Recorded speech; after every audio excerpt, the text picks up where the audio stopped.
Mr. Huffman. Thank you, Mr. Chairman. I offer this amendment to add to the oversight plan an explicit commitment that we will conduct oversight to protect taxpayers from instances of self-dealing by administration officials, including the President. And I want to start by thanking you, Mr. Chairman, for the kind words you offered involving an amendment that I proposed last fall. That was during a markup of the Westlands drainage settlement, and during that markup, I raised a concern that the Water District's lawyer might soon be in the position to oversee the implementation of a very generous settlement. And in that case, the Obama administration had proposed to waive hundreds of millions of dollars owed by the Westlands Water District, the very same district whose legal counsel had bragged about a little Enron accounting and was forced to pay penalties to settle SEC charges.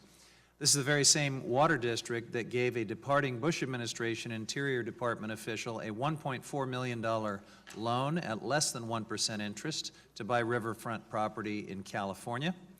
And last week, it was reported that the district's lawyer/lobbyist, a gentleman by the name of David Bernhardt, has the inside track to be the #2 at the Department of Interior, the Deputy Secretary, which doesn't exactly sound like draining the swamp to me.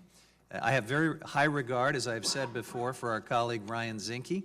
I've said that not only here, I've said it to folks in the environmental community. I think he's going to be an important voice in the President's cabinet. However, there are a lot of layers to the bureaucracy, and during the Bush administration, we learned just how bad things could get. I'll just quote, Mr. Chairman, from the Interior Department's Inspector General, Earl Devaney, and testimony he gave before the House Government Reform Committee in September 2006. He said, quote, "Simply stated, short of a crime, anything goes at the highest levels of the Department of Interior. Ethics failures on the part of senior department officials taking the form of appearances of impropriety, favoritism, and bias have been routinely dismissed with a promise to not do it again.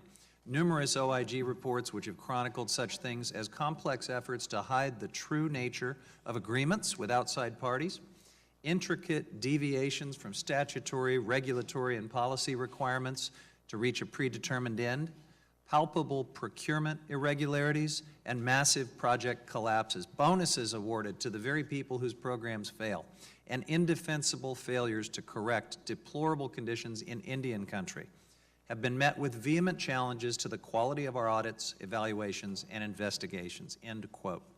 Let's make a commitment right now that we'll shine a bright light on the department, on all the departments under our purview, and agree to vigorous oversight of the agencies on behalf of the American people.